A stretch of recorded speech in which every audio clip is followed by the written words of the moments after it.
Merci. Merci Christophe, merci Nasser qui a organisé ceci, merci à Gennevilliers qui nous accueille, merci à vous tous qui vous trouvez face à un défi énorme. On voit le premier génocide en direct, médiatisé, les faits sont connus et la vie continue. Et les dirigeants des régimes qui se disent les modèles du monde pour la démocratie et les droits de l'homme vous disent que c'est normal. On massacre des femmes, des enfants, on assassine des médecins parce qu'ils sont médecins, des journalistes parce qu'ils sont journalistes, des secouristes, on détruit des écoles, des mosquées, des musées, toute la vie d'un peuple, et on vous dit c'est normal. C'est ça la démocratie, c'est même le seul État démocratique de la région. Et donc, je rencontre beaucoup de gens parce qu'avec Saïd Bouamama et Jean-Pierre, on donne énormément de conférences partout. Et c'est un plaisir de rencontrer beaucoup de gens qui veulent s'engager dans ce que j'appelle la bataille de l'info. Mais c'est assez dur en même temps ce qu'on entend. Les choses qu'ils nous disent, c'est « j'ose plus en parler » ou « dès que j'en parle, je me mets en colère et ça tourne court » ou « les gens sont indifférents et ne veulent pas en parler » ou « les gens ont peur ».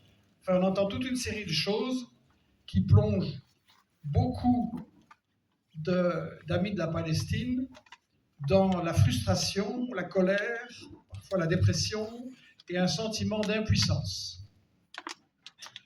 Or, je pense que nous ne sommes pas impuissants. Nous avons beaucoup plus de force et de puissance que nous ne croyons nous-mêmes. Nous sommes la force qui peut gagner la bataille de l'info. Il y a des conditions à ça. Les conditions, c'est certaines connaissances sur, pour ma partie maintenant, les faits du 7 octobre, ou des connaissances sur l'histoire de la Palestine, l'histoire d'Israël, qui a créé Israël, pourquoi et qui est vraiment derrière les actes de Netanyahou.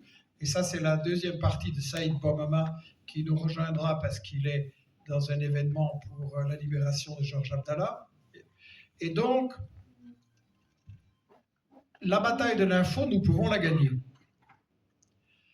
à condition de maîtriser un peu de connaissances sur les faits et les mensonges de cette journée, et surtout une méthode concrète pour faire évoluer les gens, c'est-à-dire, même s'ils disent des choses épouvantables, considérer qu'ils sont des victimes de la propagande de guerre, qu'ils sont des victimes d'un système qui est en train d'intoxiquer les cerveaux pour leur faire accepter l'inacceptable. Et donc, c'est ça qu'on va analyser en première partie. La journée du... C'est pas l'endroit où je dois rester. La journée du 7 octobre, nous avons consacré de longs mois à ce travail avec Jean-Pierre Boucher, ici avec moi. Il vous dira d'ailleurs comment l'idée du projet lui est venue et pourquoi. Et avec un collectif Test Média qui avait déjà avec moi travaillé à préparer, à produire le livre Ukraine, la guerre des images. On a fait la même chose mais sur une seule journée. Et de ce collectif, nous avons deux membres qui sont avec moi au stand, Pauline et Daniel, que je remercie particulièrement parce que sans leur travail d'enquête, d'investigation, de vérification, de préparation de présentation, ce livre n'aurait pas pu avoir lieu et donc je leur suis très très reconnaissant.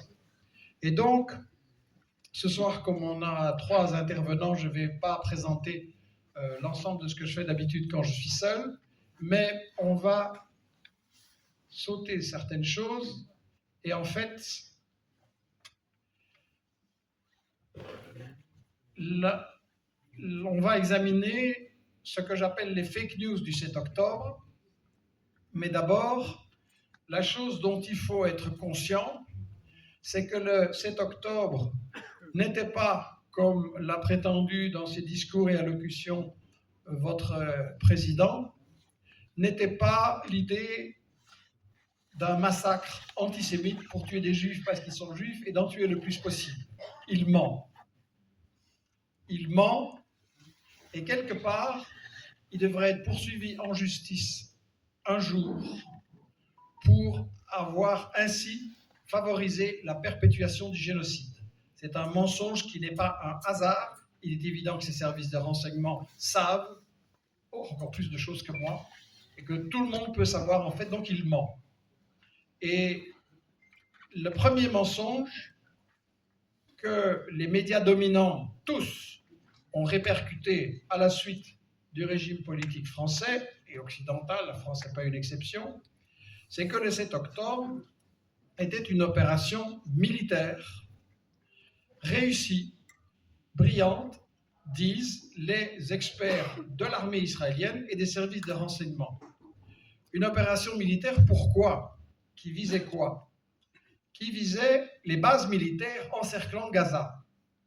Et quand, dans la presse, on vous montre dans Libération ou le Washington Post le festival où sont tombés beaucoup de gens, on vous présente le festival et on oublie de dire, sauf le point qui fait une petite correction, mais limitée, on oublie de dire qu'en fait, le festival se déroulait à côté de la principale base militaire. C'est quoi ces bases militaires? Ce sont elles qui surveillent, encerclent et agressent Gaza depuis des dizaines d'années, qui ont tué en tout des milliers, des dizaines de milliers de femmes et d'enfants et font de la vie à Gaza un enfer. Chose reconnue maintenant et constatée, confirmée par la justice internationale, mais ça c'est soigneusement caché. Et donc, qu'est-ce qui s'est passé? Vers 6h30 du matin, le 7 octobre, ils ont attaqué 10 sites militaires, les principales bases. Ils ont pris, comme vous voyez, des soldats, ils en ont tué beaucoup, et ils ont aussi, déjà dans les jours précédents, mais encore ce jour-là, détruit les systèmes de surveillance de l'armée israélienne qui a installé des systèmes pour surveiller quiconque sort de Gaza et viendrait menacer le territoire d'Israël. Ce qu'on oublie évidemment de dire, c'est que les gens qui vivent à Gaza sont des réfugiés qui ont été chassés précisément des villes et des villages qui encerclent Gaza et où vont se dérouler ces combats. Et donc, les combattants palestiniens, qui ne sont pas, comme on nous a fait croire, seulement le Hamas, mais qui sont en fait toutes les milices de résistance palestiniennes, y compris le FPLP et le FDLP marxiste, laïque. Et donc, ce qu'on nous cache, c'est qu'il y a une unité complète de toute la résistance palestinienne, quelles que soient les tendances et les convictions par ailleurs, pour cette opération qu'ils continuent à défendre. Et donc, ils vont pratiquer 30 brèches dans la clôture et ils vont directement aller détruire les systèmes d'espionnage et de communication de l'armée israélienne, pour une grande partie en tout cas. Ce qui fait que l'armée israélienne va se retrouver dans le chaos, dans une certaine panique, et que les pilotes d'hélicos et d'avions vont devoir sur WhatsApp s'échanger sur quelle cible on va tirer, qu'est-ce qu'on fait, etc. Et donc, c'est une opération brillante avec 80 foyers de combat simultanés, et ça, ce sont des choses qui sont dans tous les rapports des services secrets israéliens, mais c'est interdit de le dire ici. Des années de préparation, une opération éclair, infliger une défaite symbolique à l'armée invincible, soi-disant, ils savaient bien que ça n'allait pas durer, pour beaucoup, ils savaient bien que c'était une mission suicide, mais c'était infliger une défaite symbolique et prendre un maximum d'otages. Et donc, ça, c'est la chose qui est entièrement cachée par nos médias, parce qu'en fait, le 7 octobre, tous les gens qui ont de la sympathie pour la Palestine, quand ils avaient la chance, et c'est très rare, d'être invités dans des médias dominants, la plupart, nous sommes exclus de tout ça, mais quand ils avaient la chance, ils passaient en procès et ils étaient obligés de répondre à un interrogatoire de police. Êtes-vous d'accord de condamner le Hamas terroriste et tout ce qui s'est passé, et les bébés décapités et les femmes violées le 7 octobre? Et si vous aviez dit montrez pas de blanche, alors vous avez le droit peut-être de commencer à apporter des nuances. Ça, c'est pas du journalisme, ça, c'est pas un débat démocratique, c'est juste un interrogatoire de police pour terroriser les gens, pour empêcher qu'on débatte vraiment sur les faits. Donc c'est hallucinant que des médias qui nous parlent tout le temps le respect des faits, l'objectivité, refusent qu'on débatte sur les faits. Et donc, ce qui est important, c'est que sur les atrocités, les médias, en fait, ont entièrement recopié la version de Netanyahou. Pourtant, tout le monde sait que c'est un menteur. Chirac l'a dit, c'est un menteur professionnel, Sarkozy l'a dit, tout le monde le sait. Mais non, là, le 7 octobre, il dit vrai. Et le premier grand thème qu'on a, c'est les bébés décapités, où là, on copie la version Netanyahou qui est fabriquée sur i24 News, et on nous montre rien, en fait. On nous montre dans un kibbutz de Kfar Assa quelques linceuls d'adultes. Il y a effectivement des gens qui ont été tués, reste à savoir par qui et comment. Et on ne nous montre rien, même pas des linceuls de bébés ou d'enfants, mais on nous dit avec une grande précision, il y a 40 bébés qui ont été décapités dans ce kibbutz.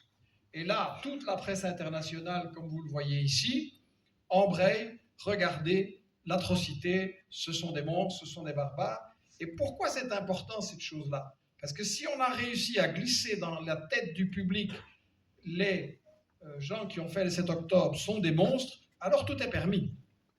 Et c'est pour ça que c'est tellement important maintenant de contester ça, parce que la version mensongère sur le 7 octobre est encore aujourd'hui la justification du génocide. Donc si nous parvenons à détruire, et j'en parlerai tout à l'heure, si nous parvenons à détruire dans le cerveau des gens en France et en Europe cette version mensongère, à ce moment-là, nous serons beaucoup plus dans la rue pour réclamer l'arrêt du génocide ou dans les actions BDS, etc.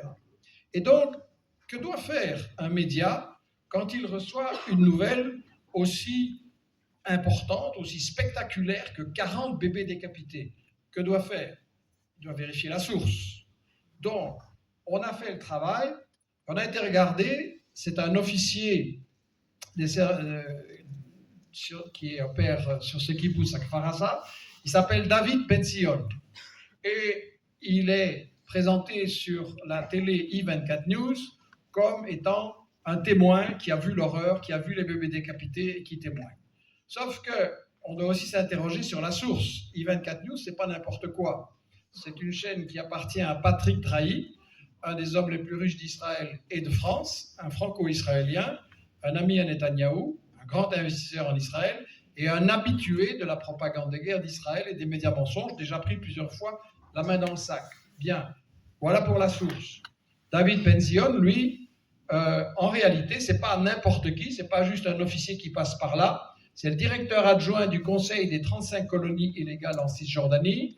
Il appelle régulièrement sur les réseaux à raser les villages palestiniens qui sont dans le chemin. Et quand une famille se faisait tuer à Gaza, il postait « Magnifique, il faut continuer ». Donc, voilà David Ben-Sion. Et ce qui est important dans ce média mensonge, c'est le mode opératoire, c'est-à-dire qu'on nous dit les bébés ont été décapités. Ils ne sont pas morts n'importe comment, décapités. Et en réalité, qu'est-ce qu'on veut nous faire avaler avec ça? Que le Hamas et les combattants palestiniens, c'est Daesh. Et d'ailleurs, ici, on a ça, une fresque sur les murs de Tel Aviv, qui nous dit que le Hamas, c'est Daesh, ISIS.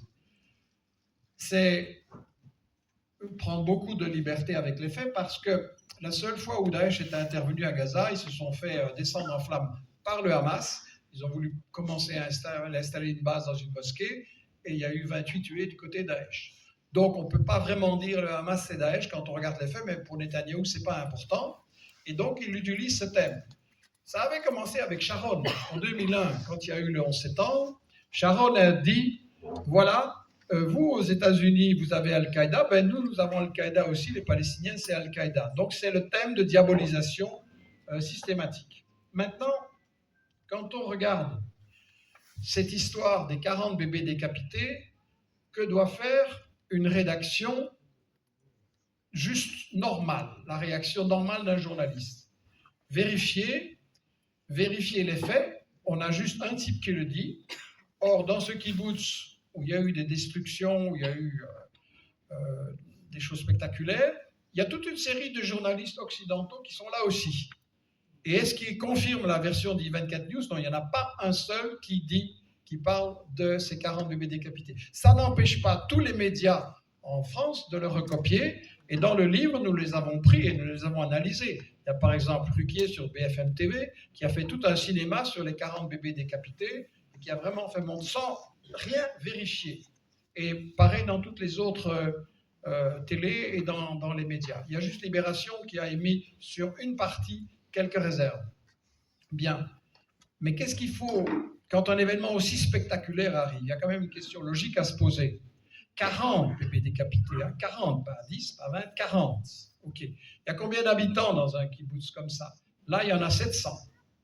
Alors, 700, vous écartez les enfants, vous écartez les hommes, vous écartez les femmes âgées. Il reste peut-être maximum une centaine de femmes dans ce kibbutz, en âge de faire des bébés, et on nous dit qu'il y a eu 40 femmes qui ont donné naissance à 40 bébés dans l'année, dans ce kibbutz, et qui ont été décapités. On prend les gens pour... Hein, OK. Donc ce genre de questions n'a pas du tout été posé, et il était même interdit. Quand on posait la question de... il faudrait vérifier les faits, la seule interview que j'ai eue sur Internet face à un sioniste acharné, on m'a demandé si je compatis, etc. J'ai dit, je vérifie, oui, bien sûr, s'il y a lieu, toute mort civile est terrible, mais d'abord, je vérifie les faits. Non, ça, c'était totalement inacceptable. C'est la preuve que j'étais un complotiste. Et donc, voilà un premier fake news absolu, total, du 7 octobre. C'est important parce qu'on continue à nous dire qu'on a assassiné des enfants le 7 octobre, hein, ça continue. Le deuxième grand thème, c'est les viols. Vous avez ici Libération qui présente 7 octobre le viol comme arme de guerre. Donc ça, c'est pas n'importe quoi comme couverture.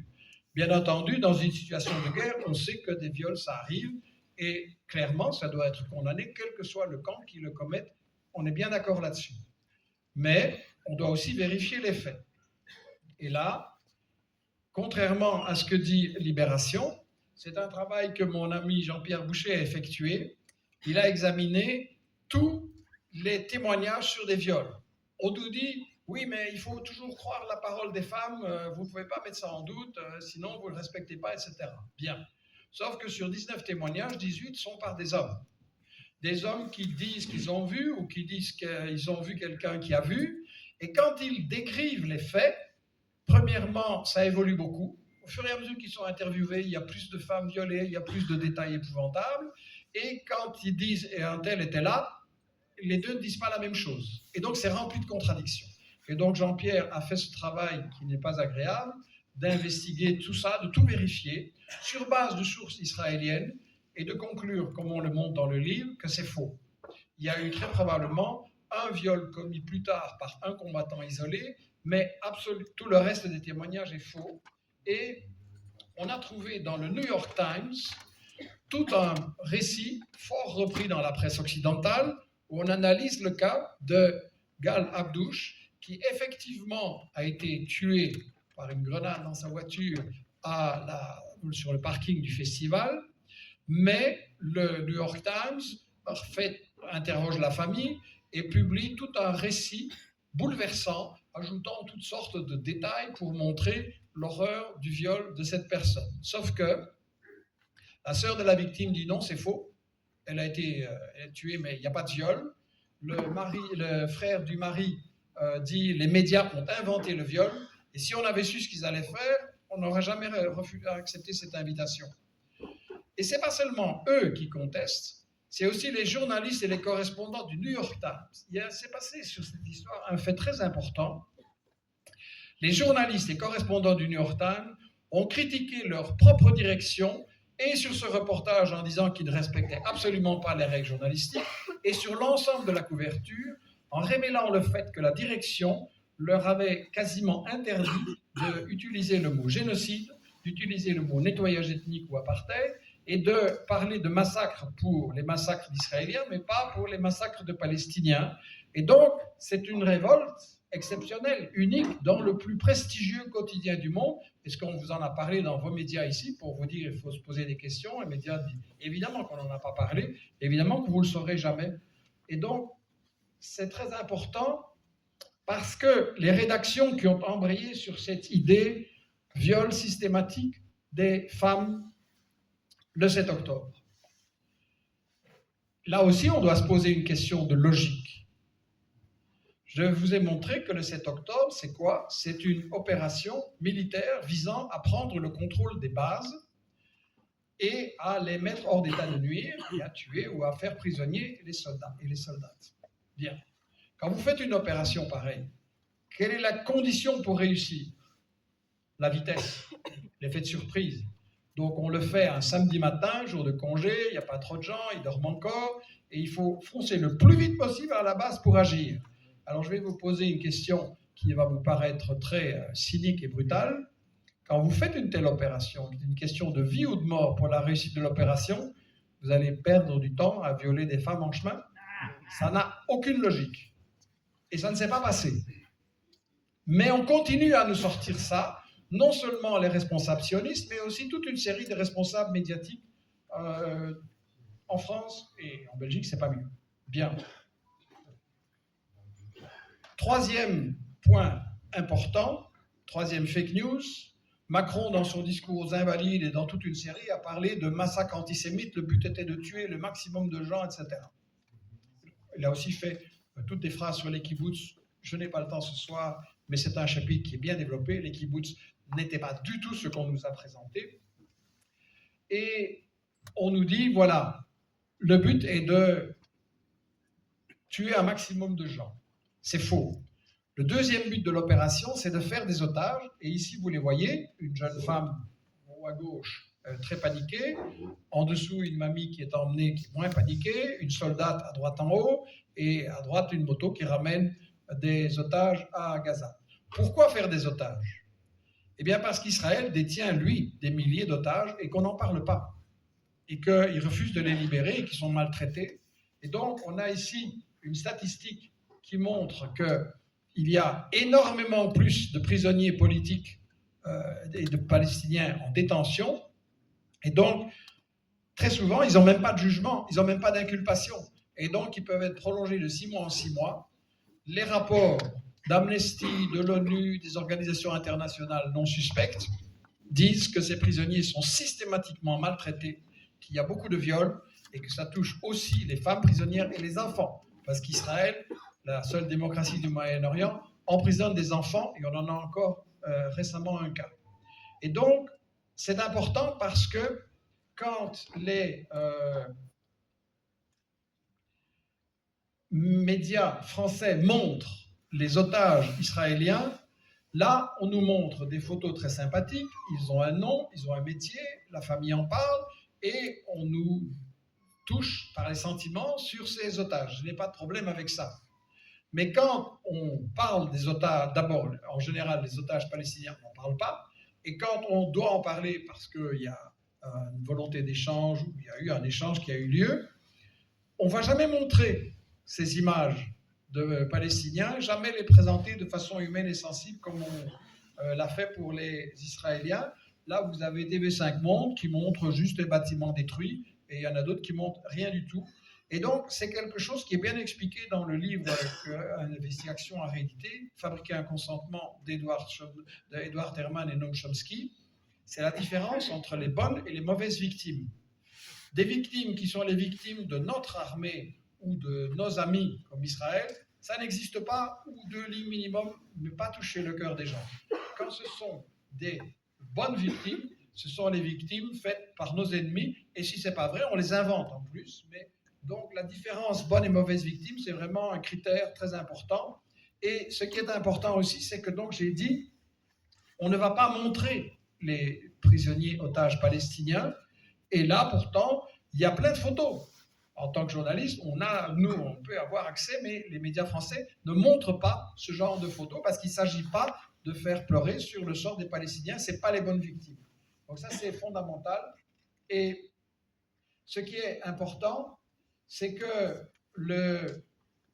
les familles des otages reprochent à Netanyahou et à l'armée d'être responsables dans les familles des victimes, je veux dire, au festival, où il y a eu beaucoup de tués, et dans les kibbutz, reprochent à Netanyahou et à l'armée que, en fait, ça pouvait parfaitement être évité.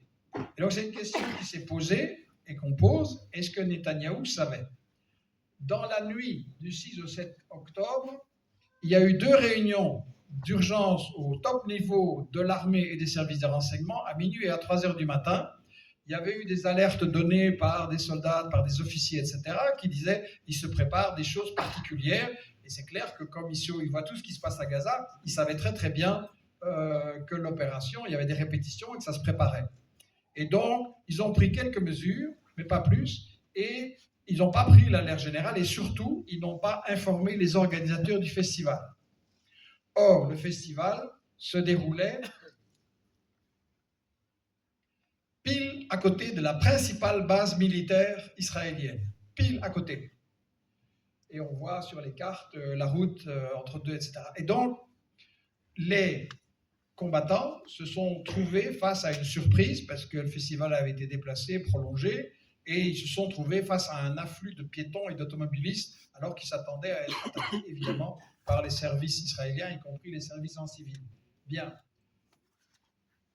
Donc, je pense qu'il faut faire le lien entre le nombre de victimes et ce qui s'est passé. Et là, dans nos médias français et européens, il y a une grande occultation de qui a tué les gens dans les kibbutz. Quand vous regardez les photos qu'on a vues, on nous a montré ici une maison dans un kibbutz, une autre du même genre, et vous voyez des trous de 1 mètre. Et on nous dit, voilà, la barbarie du Hamas qui détruit cette vie, peace and love, paisible, des kibbutz, etc. Voilà la barbarie du Hamas. On nous a aussi montré des centaines de véhicules complètement carbonisés, explosés, avec des trous énormes dans le toit, etc. Et on nous a dit, voilà, la barbarie du Hamas. Bien. Quand vous voyez un trou comme ça dans une maison, la question qu'une rédaction logique, normale, peut se poser, c'est qui a fait ça, plus exactement, avec quelle arme on a fait ça. Or, les armes des combattants, on les a vues. Les vidéos, elles existent. On appelle ça vidéo de propagande du Hamas, mais personne ne conteste que vous voyez là des gens à pied, à vélo, vous les voyez en ULM. Qu'est-ce qu'ils transportent?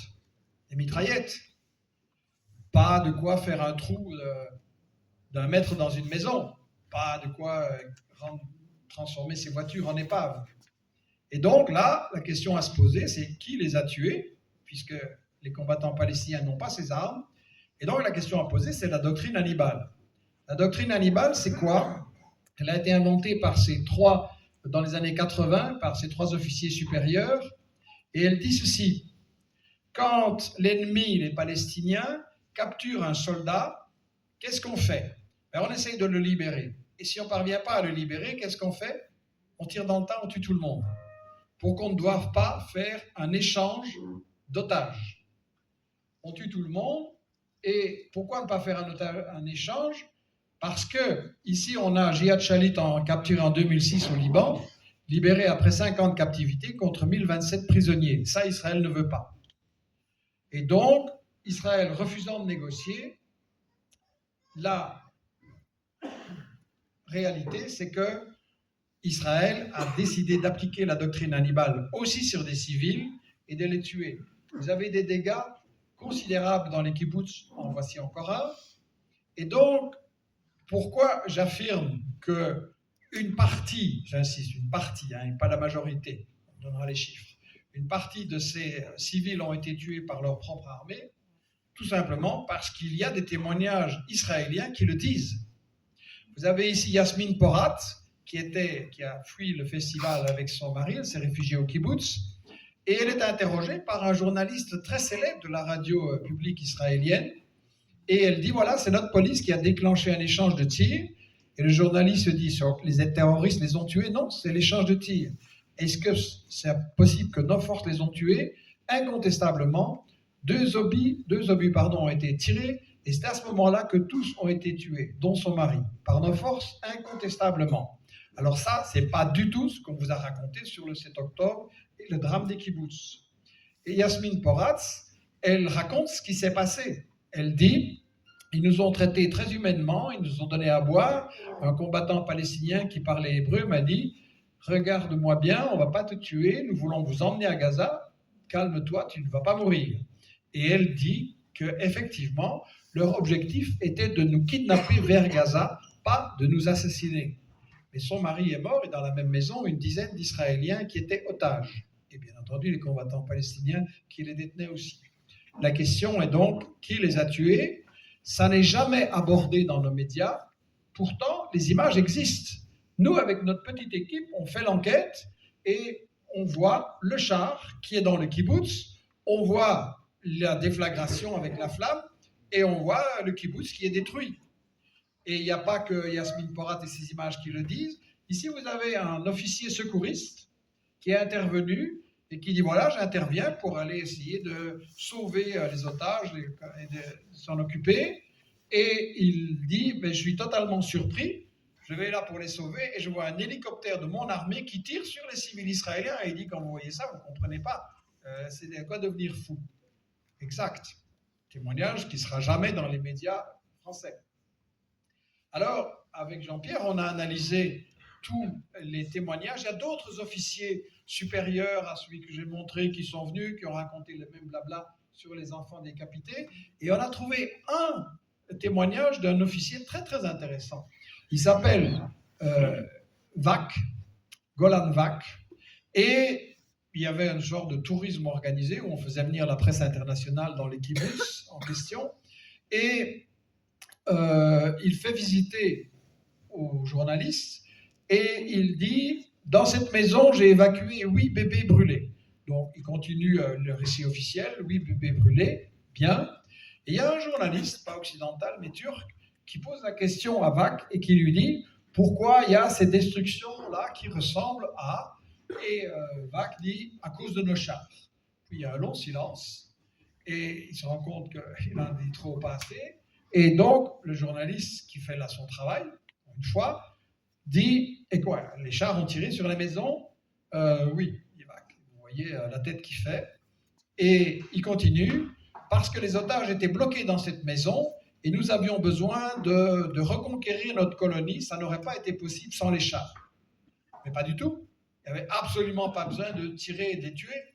Il suffisait de négocier un échange. Ils peuvent partir, on fait un échange et tout le monde est sauf. Donc, ils ont décidé de tuer tout le monde. Ça veut dire que c'est clairement, et dans leur propre bouche, un crime de guerre commis par l'armée israélienne qui est quand même censée défendre ses citoyens et les protéger. Non, elle les tue pour les objectifs politiques de Netanyahou. On est donc là dans un animal de masse qui vise aussi les civils. Ça a été d'ailleurs dénoncé par ce colonel également. Et donc, se pose la question des victimes israéliennes du 7 octobre. On est arrivé au chiffre de 1200 quand on a retiré les combattants palestiniens. Et sur les 1200, vous avez 256 soldats qui sont, et les statistiques de Jean-Pierre recoupent celles des sites israéliens et celles d'Al Jazeera qui, après notre livre, a fait une étude du même genre. On est à peu près au même chiffre, 256 soldats. Je rappelle que ce sont les soldats d'une armée d'occupation illégale et que la charte de l'ONU, le droit international, reconnaît le droit d'employer la violence pour arrêter la violence d'un agresseur et d'un occupant. On a aussi dans la même catégorie des gardes de la sécurité armée, des services de police aussi dans les kibbutz, et des gens qui ont pris les armes et donc qui ont été tués en combattant. Reste un nombre important de civils dont nous pensons, il faudrait une enquête évidemment, mais Israël la refuse, dont nous pensons que ça peut aller jusqu'à une centaine de civils israéliens tués par leur propre armée. reste un point qu'effectivement, des civils ont été tués par les combattants au festival et sur les routes, chose qui mérite discussion et nous faisons dans le chapitre, et chose qui mérite effectivement une enquête, mais elle est refusée.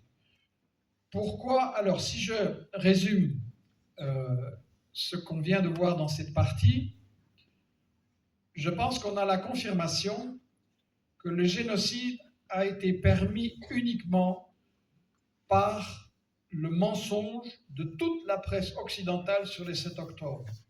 Si on nous avait dit c'est une opération militaire pour attaquer des bases militaires qui sont illégales, qui sont installées sur des territoires volés aux Palestiniens et qui agressent Gaza, si on nous avait dit ça, le public normal, les êtres humains normaux vont dire il faut arrêter le colonialisme, il faut arrêter le nettoyage ethnique, il faut arrêter l'apartheid, il faut négocier, il faut trouver une solution transitoire, et la seule solution définitive, c'est la démocratie. Un homme, une femme, une voix, il faut le respect des droits de tout le monde, quelles que soient ses origines, ses convictions. Alors c'est hallucinant que nous avons des régimes qui n'ont que le mot démocratie à la bouche et qui nous disent qu'il faut soutenir Israël parce qu'il est en droit de se défendre. La chose doit être dite très clairement à M. Macron et à tous ceux qui le suivent. Jamais un colonialisme n'est une démocratie. Un colonialisme, c'est par définition la dictature sur une population. Et en plus, dans ce cas-ci, et dans la deuxième partie, Saïd va vous l'expliquer très clairement, c'est non seulement un colonialisme, c'est un colonialisme de peuplement, c'est-à-dire d'extermination, qui doit mener au génocide. Et ce qui se passe le 7 octobre, ce qui se passe depuis le 7 octobre, avec Netanyahou, n'est en réalité que la réalisation de leur programme depuis longtemps. Et on a fait aussi un petit livre, parce qu'on en avait marre des traités d'antisémites, qui s'appelle « Israël, les 100 pires citations », aussi avec Jean-Pierre Boucher, que je remercie, où nous donnons la parole uniquement aux dirigeants sionistes, aux fondateurs, aux dirigeants de toutes les tendances, de toutes les époques, où ils disent leurs crimes et où ils disent qu'effectivement, leur but, c'est de chasser la population. Et donc, le génocide est le produit de 75 années de politique sioniste en Israël. Et donc, pourquoi c'est important d'être tous capables de réfuter le 7 octobre et de discuter pour convaincre les gens qu'ils ont été manipulés?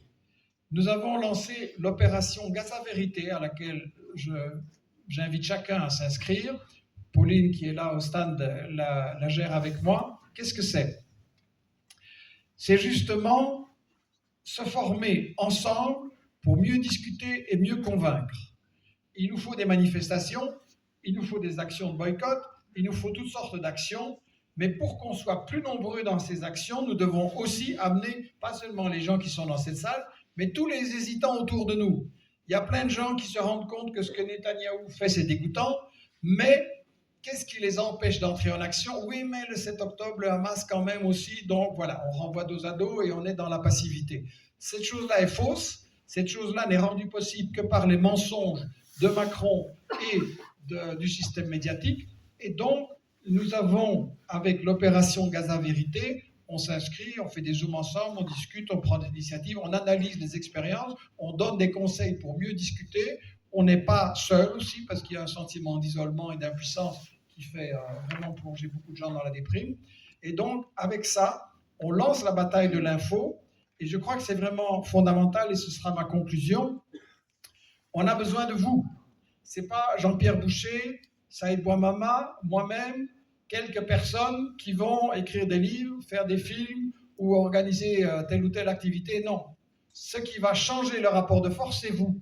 Mais vous avez une force beaucoup plus grande que vous ne croyez, parce que chacun de vous peut discuter, et c'est ça l'opération Gaza Vérité. Allez, engagez-vous à discuter dans les jours qui viennent avec 10 personnes, au travail, à l'école, dans la famille, dans les transports, sur les réseaux, avec 10 personnes qu'il faut convaincre. Communiquez vos expériences, tirons les leçons ensemble et constituons une force qui va être capable de changer le rapport de force et la mentalité dans l'opinion publique. Je crois que ça, c'est fondamental parce que j'ai des enfants, j'ai une fille, et quel monde nous allons leur léguer? On leur prépare un monde abominable où la guerre est la manière de dominer le monde et où le mensonge est la règle et on fait passer ça pour la vérité et on ne peut pas débattre. Donc, ou bien nous allons laisser à nos enfants un monde horrible, ou bien nous allons leur dire il y a un autre monde possible, il y a un monde basé sur la solidarité, sur la coopération, et ça commence par le respect du droit, par le respect des peuples, par l'égalité entre nations. Il n'y a pas de nation élue, il n'y a pas de France qui peut donner qui peut prétendre donner les règles et les imposer au monde entier. Il y a seulement des milliards d'êtres humains qui ont exactement les mêmes droits, et c'est dans ce monde-là que nos enfants doivent vivre demain. Je vous remercie. Merci beaucoup.